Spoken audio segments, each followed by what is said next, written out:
I think that my challenge today is to share with you what turns out to be 37 years worth of work in 30 minutes. So I'm going to apologize up front for covering a whole lot of things in not a lot of detail, and I'm happy to answer any questions or be in touch afterwards.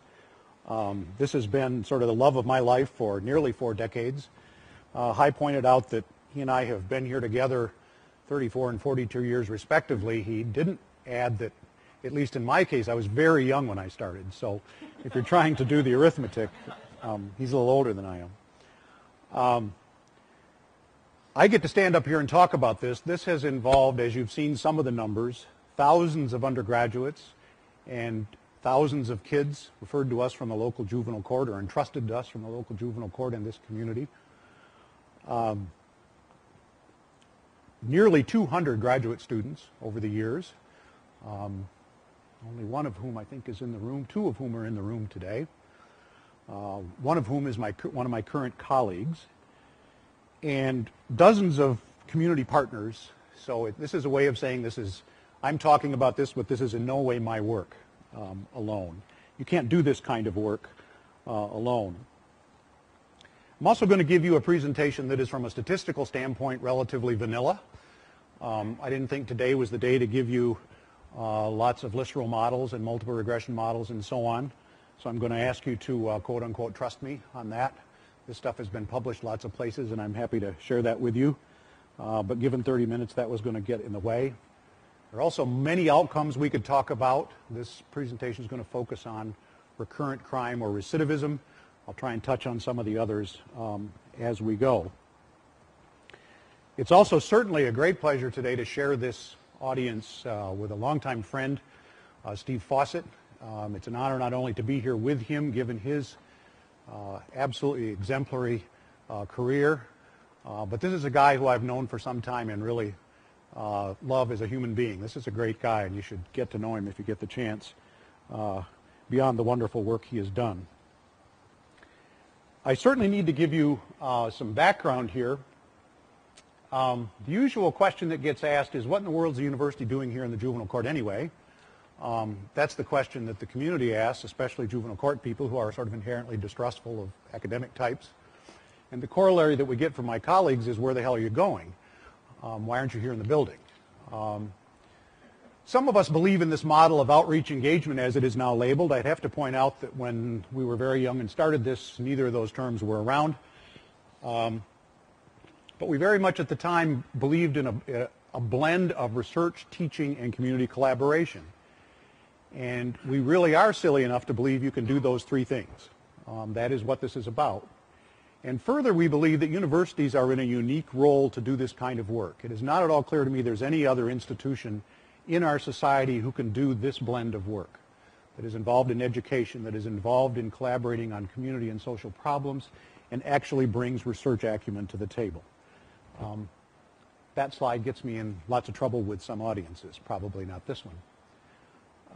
This also is based on a particular model of outreach scholarship, which involves collaboration on important issues. In this case, the example is going to be juvenile crime. Development of alternative approaches. Usually we get involved in social issues where things aren't going so well. And if you've been anything but asleep for the last 4 decades, you figured out that what we do with juvenile offenders in this society isn't kind of going so well. It costs a lot and doesn't work very well. This is where the science comes in. We believe we have to test the alternative that we create and test it rigorously, and you'll see some of those kind of data. And we're never satisfied. We believe you ought to replicate and not just look once at did something work under rather pristine conditions, because science really remains skeptical, and that even when you're successful, you need to be committed to that success. So dissemination or technology transfer is part of the scientist's commitment from Jump Street, and that you obviously need to engage in ongoing monitoring. It's also probably important by way of background that you know that this project has gone through a number of phases. We had R01 3 NIMH grants from 76 to 90, where we did 4 longitudinal experiments. I'll share with you, and we'll look at the impact of quickly on the adolescent youth. I should define terms here. I'm going to refer to the adolescent delinquent kids as youth, and I'm going to refer to our undergraduate students at MSU as students. Those two get confused a lot because they're many times only 3 or 4 years apart. and then look at impact on the community. This collaboration was built on an initial agreement that guaranteed we would continue and partner with the local community if we were successful. And since '85, we have been jointly funded by the local county government and the university in a collaborative arrangement. And there's a whole series of stories I could tell you about how much fun that was to create, and I won't bother you with that today. So let me take out my time machine and turn back the clock here 3.5 decades. And these were the issues. This is literally from an overhead that I did for my dissertation presentation. I should hasten to add that the subtitle to this talk, the Adolescent Diversion Project, why it's not necessarily a great idea to find unexpected positive results that are statistically significant in your dissertation, because it'll cost you the rest of your life. We've been at it ever since. At that time, crime was a major issue. We are today, I think, 27 straight years, crime's been the top 5 in the Gallup poll of things Americans care about. And crime's largely an adolescent issue. About half the crime in the United States is done by kids we label juveniles, depending on the state, between under 18 or under 16 years of age. We're concerned with the ineffectiveness and the cost of current approaches. At the time this was originally written, people were all excited that we were spending an average nationally of $37 per day for kids in residential correctional treatment for juvenile offenders. Today that number is almost $400 a day. While that sounds expensive, it does pretty well compared to hospital care, which is around $7,000 a day. But those were the issues at the time that sort of brought us into this. There were rather specific ideas that led us to design what we were doing. We wanted to pick promising directions, translation to today, evidence-based practice. We probably for mostly serendipitous reasons picked what today get called cognitive behavioral intervention based on social learning theory. As good behaviorists at the University of Illinois in the mid-1970s, if you'd have said the word cognitive next to the word behavioral, they would have flunked you right out of your comprehensive exams. Only a few of us are old enough to even think that's funny. Non-professionals, the use of existing non-paid, non-professional change agents was a big movement in community psychology at the time, and that was wrapped up in this. And there had been some early promising results, including from my mentor Julian Rappaport's dissertation, where he had found rather dramatic effects using college students as change agents with chronic mental patients. And the need, specifically within the juvenile justice area, the need to create alternatives. Social labeling theory was coming into play. Martin Gold had just finished his study in Flint, Delinquency in American City, then replicated it nationwide, which showed, are you ready for this? Arresting kids and putting them in the juvenile justice system increases the probability of future crime. And you can imagine the stir that that created. So it looked to us like we ought to do things outside the system. I think it's important to understand this collaboration and what we each brought. MSU certainly was bringing faculty and student time. We put in place a new course that undergraduates would be involved in. This is probably important in universities and communities collaborating. And we certainly thought we brought theory and research acumen. The community was put together for us a community board. I'll show you the makeup of that in a minute. Guaranteed us referrals of kids from the local juvenile court and provide us records access. No minor accomplishments if you've ever tried to access school and or court records. And certainly they knew what they were doing. They brought experience to the table. We had a board made up of, I guess by today's standards, you would say the usual suspects. We didn't talk about community collaboration in those days. It was community coordination and sharing of services, but we had folks from the justice system. We had folks from the County Board of Commissioners, which turned out to be a brilliant move in hindsight because it was the future source of funding, but it wasn't really what it was about at that time, and we had school administrators. I've really got sort of 3 stories I've got to tell you here. The first one is about the youth and how they get involved. The second is about the students. And the third will be about the impact on the justice system and the community itself. I'm going to do decreasing amounts of those because people tend to be most interested in what are the effects on kids. So let's talk about how kids get involved. I'm going to show you 4 different studies that have been done within this project because it changes a little bit. If you think about the juvenile justice system in an oversimplified fashion, you've got some amount of delinquency going on out there. Someone complains about it. About half of those complaints result in nothing. Kids get quote-unquote curbside justice. The others go by way of petition to the juvenile court, and the court has to make a decision as to what they're going to do. Before the existence of the diversion project, they could dismiss the case or put the kid on probation or place him in out-of-home care. And essentially what this program did was to put an alternative disposition inside of that system. Okay, so that's keep that one in mind. This first study was relatively small, was my dissertation. I told you this was trouble. Involved 73 kids. Actually, that's 2 years worth of kids. My dissertation involved 36 kids, for those of you in the room who think you have to have huge ends to do dissertations. And the rest of this is probably fairly obvious. The kids are mostly boys, which is important to know if you're concerned about net widening and really dealing with delinquent offenders. You need to have 3 or 4 to 1 boys to girls if you're not grabbing a bunch of kids who the court would otherwise ignore. These kids look demographically like their community. They're about a year behind in school, and they're first-time offenders to the court, but not first-time in arrest. And all the data I'm going to show you here is arrest. A little sidebar. We collect 16 different outcomes of crime. They're all very highly correlated, and so I'm going to present to you arrest data. They've all been analyzed multivariately and yada yada. The most common offenses are larceny and building and breaking and entering, and they range all over the board. Neither of those offenses make 10%, and no offense does. This first study was really, the first pass at can you generate any evidence that what you're trying to do here might work. We trained the undergraduates for 6 weeks in what we now call cognitive behavioral and child advocacy.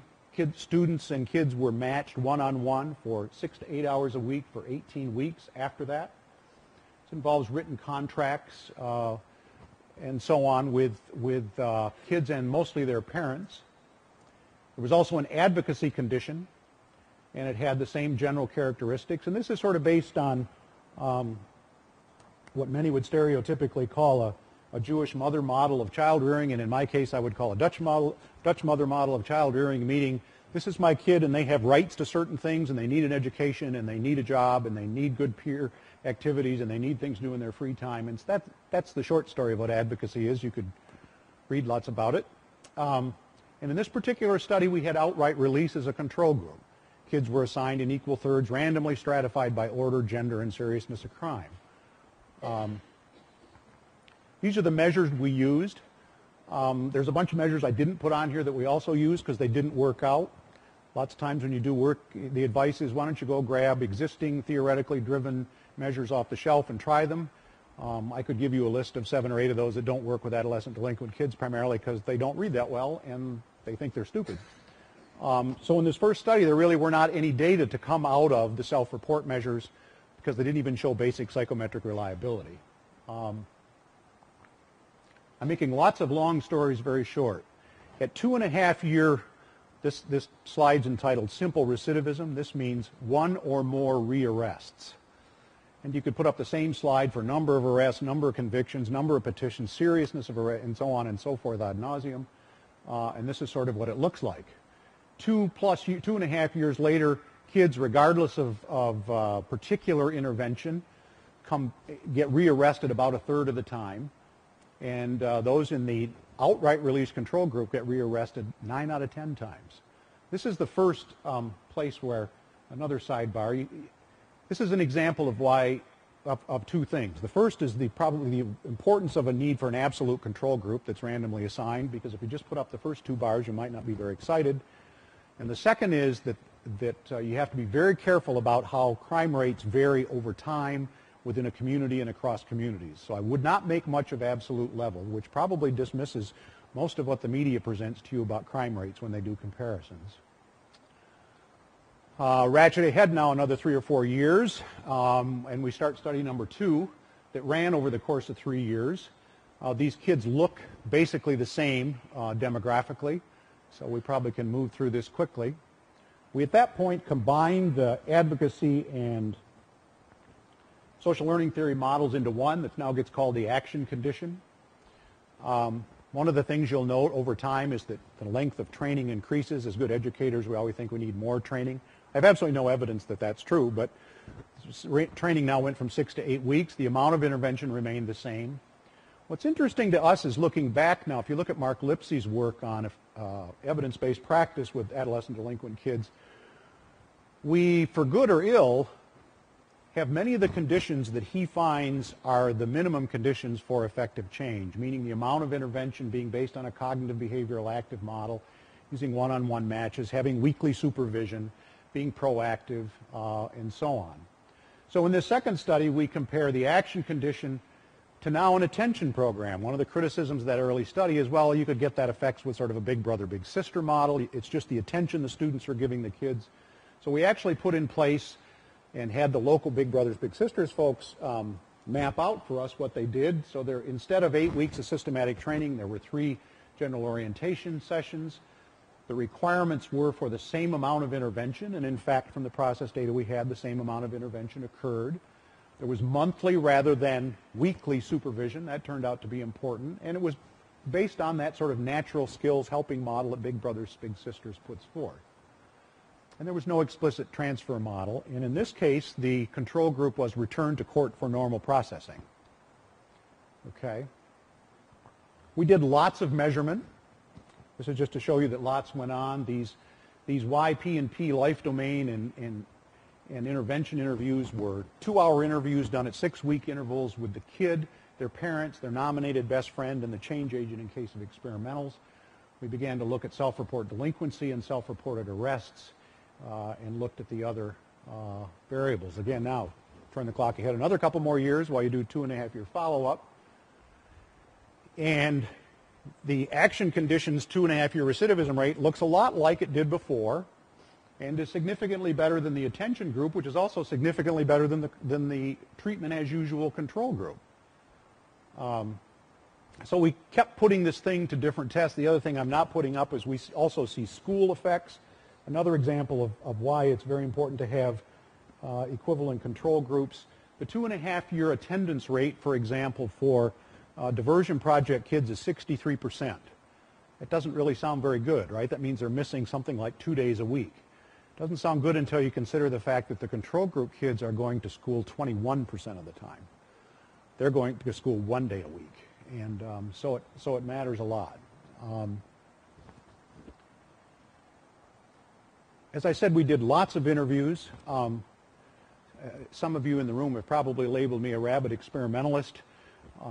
In fact, the interview work was done as very open-ended, taped, content analyzed. I remember a part of my office at home being full of these boxes of audio tapes, cassette tapes that we did in those days. We didn't have all this digital stuff because we had, I got to do the math, 2 hours times 4 sources times 6, 8, can't do the math. 32 hours of interviews per case on over 200 kids. That was a lot of tapes. And a small army of people to begin to content analyze, reduced to these things called life domain areas, reduced to these things called intervention areas. Again, a lot of material. What did we learn? Well, we got done with all this, and a graduate student of mine at the time, Craig Blakely, said, and we did all this fancy multivariate modeling and overtime and, HLM and stuff. And a lot of the conclusions, Craig said, my grandmother could have told us this. And that may be what science is about, is confirming things that we know are true and disconfirming things that we think are true. But lo and behold, we found that under conditions in which we kept kids relatively more involved in their family and school, those were the kids who stayed out of trouble. There's no doubt that just attention has some effect. It didn't have no effect. The other, this was very difficult to disentangle. Interventions that started early in the 18 weeks rather than were reactive to something that happened in the family's life were much more effective. That now gets called proactive intervention. I'm not sure there was the word there. And there's no doubt that the systematic intervention that focuses on particular criminogenic factors, meaning if kids come in with needs in the school area and you work on school, those kids are less likely to recidivate. Okay? And you can imagine that took some time to sort out, as in years. This was the beginning of the interest in dissemination in the world. The last time we were interested in this, it was a while ago. And so this study was an attempt to see, could you take this model and transfer it to other settings? did you have to have a captive audience of university students to do this? So another 100+ kids are involved in a 4-group by time period design. Again, they look about the same. They're not really remarkably different in any way. So we ran for 2 years a program at this university with major university students, a program at the local community college with community college students, and community volunteers that we recruited. There's another whole series of stories about recruiting community volunteers and hanging on to them that would be discouraging to many people who are in that area. They all got the same amount of training, they all got the same amount of supervision and the same intervention model, and they were compared to controls. Okay, again, there's about a 3-year piece of work in 7 or 8 sentences. Did the same kind of measures that you just saw before. And actually all the process measure results that I just gave to you were a combination of studies 2 and 3. And lo and behold, 2.5 years later, we do not find differential effects of the kind of change agent that you have, meaning you have the same effects with Michigan State University students as you can have with community college students, as you can have with community volunteers. There's a huge difference. I didn't put up the cost graph. The cost of recruiting and hanging on to a community college student is about 4 times the cost of hanging on to an MSU student. MSU students clamor for the experience and stay in the course. LCC students, you have to recruit actively, and they come and go because they've got real lives going on. How dare they? Community volunteers, you get to recruit, anybody who's ever used community volunteers, you get to recruit 14 community volunteers for every one that survives training. That turns out to be really expensive. And part of that is because this work is scary. You're going out into kids' homes and schools and natural environs. You're not going down to Sparrow Hospital and being a candy striper for 2 hours a week. It's a different kind of volunteer experience. But we had the same effects long term. Now there was sort of one more thing we felt we had to button up before we sort of got done with the testing phase and replication phase of this. There were 2 comments that we kept getting up to this point. One is, gee, you've done this in 2 medium-sized cities in the Midwest. There isn't any real crime there. Why don't you take this to a real city and deal with some real delinquent kids? So you can imagine where we went. That would be called Detroit. The other comment was, well, you've never really compared, outright release, treatment as usual release, to your intervention in the same study. So this was the 3rd time we convinced NIMH to give us probably more money than we deserved. So this study, done with 4 precincts along the northern border of the city of Detroit, involved nearly 400 kids, a third of whom were released to parents after intake. Intake was done blind, as it was done in all the studies.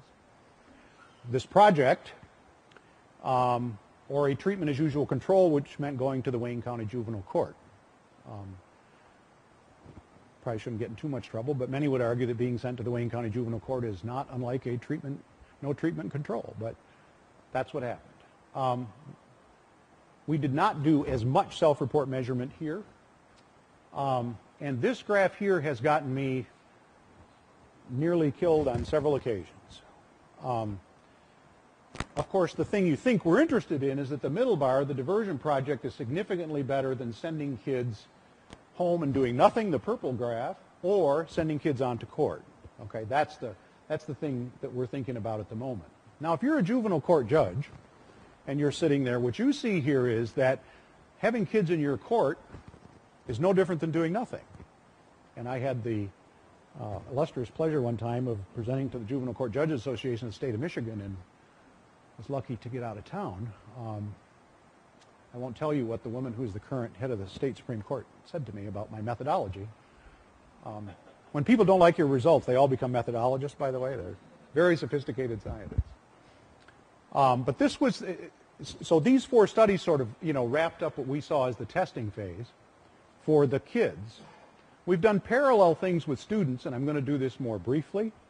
Because again, there's lots of stories here, and I've always been interested in the question of which students should be involved in this, what is their effect of the experience on them, what does it involve for them, and how does this go? There are a couple people in the room who've worked on some of this. Most recently, Tiffany has. So I'll probably misreport some of her results right here. People are often asked, how do you get these students? We today put out a college-wide email, college-wide meaning College of Social Science. We tend to get about 3 or 4 times the number of people interested in that we have slots, meaning we get 300 or 400 per year. We have 100 to 125 slots. We also have contacts with advisors and do guest speeches and all that.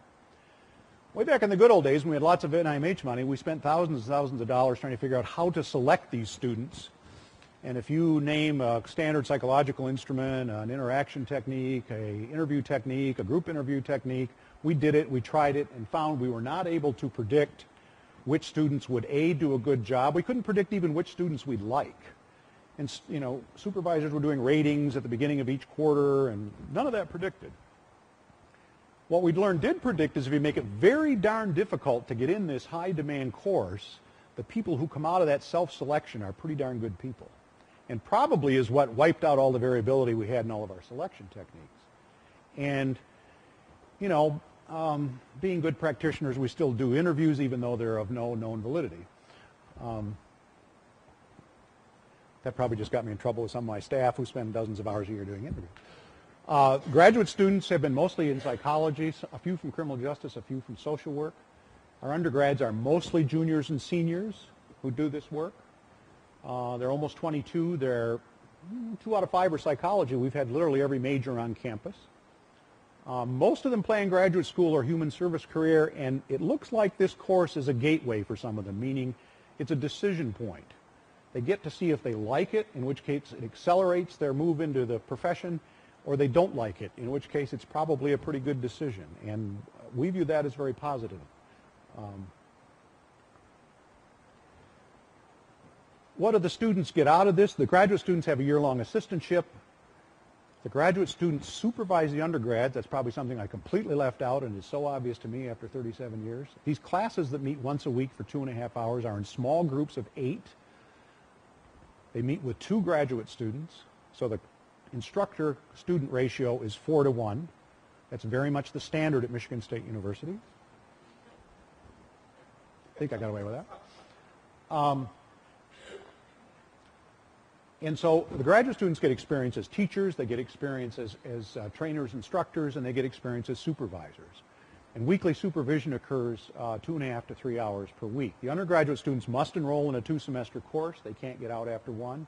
They have 2.5 hours of class meeting per week, and they have 8 to 10 hours of work in the community per week. And this is one of the sort of points of contention that comes up in recruitment.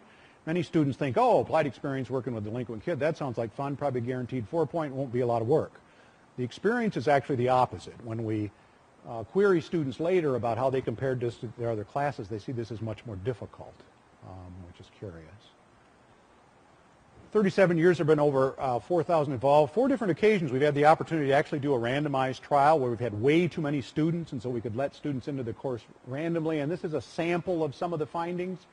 2-year follow-ups. We did 2-year follow-up phone interviews. They're more likely to be in a human service career. They give a more positive evaluation of their overall undergraduate education, which, deans like.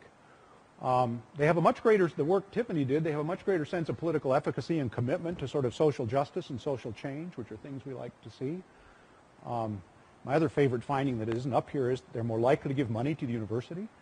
I won't tell you the dollar amount.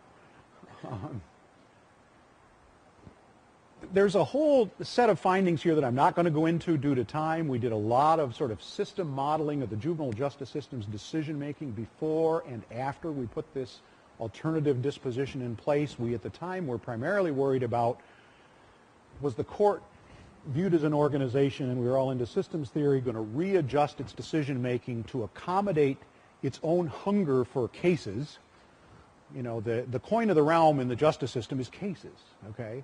So dollars equal cases. And we were going to peel off 125 cases a year, which in this county is something like a third. Big enough to make a difference, not to shut them down. So what was the system going to do in response to that? So we modeled 2 years of decision-making before and 7 years of decision-making afterwards. And again, I won't bore you with all those details. The sort of short story is, It looks like the system did some adjusting to begin to take some less serious kids they would have otherwise ignored to compensate for the fact that they were giving us some kids. But in the main, they targeted their resources much more carefully. Their caseloads dropped from in the 50s to in the 30s, and some of those kind of desirable effects happened. Other things that they found desirable as we have chatted with them is they now value a partnership with the university and have engaged us in several other projects, which we won't go into. It was very interesting to go to them with a 5-year grant in hand and offer to do this if they would collaborate. It's a lot easier to go as Santa Claus than as other characters you might imagine. They now understand they have a safer community because recidivism was cut in half. People often view this kind of work as, well, that's nice, it's kind of touchy-feely, it'd be nice if you helped kids, but we're interested in safe communities here. Well, bottom line is this program costs a lot less. Putting a kid on probation costs about $5,000. We cost about $1,100. And recidivism is half of what you get out of that procedure. And in theory, that they can target more serious repeat cases. I'd probably be remiss if we didn't talk about, so what was the effect on the university? And this is a lot harder to measure. We work on this kind of stuff. We've had a partnership with this local community now for 33 years. No small undertaking was getting 3 federal research grants. That was valued as much then as today. We've had a 24-year fiscal collaboration where we actually share money. This has become my new definition of what a real collaboration is. In a capitalist society, collaboration means you share money. You get some of theirs, they get some of yours. There's little doubt about the impact on our students, and that is no minor undertaking.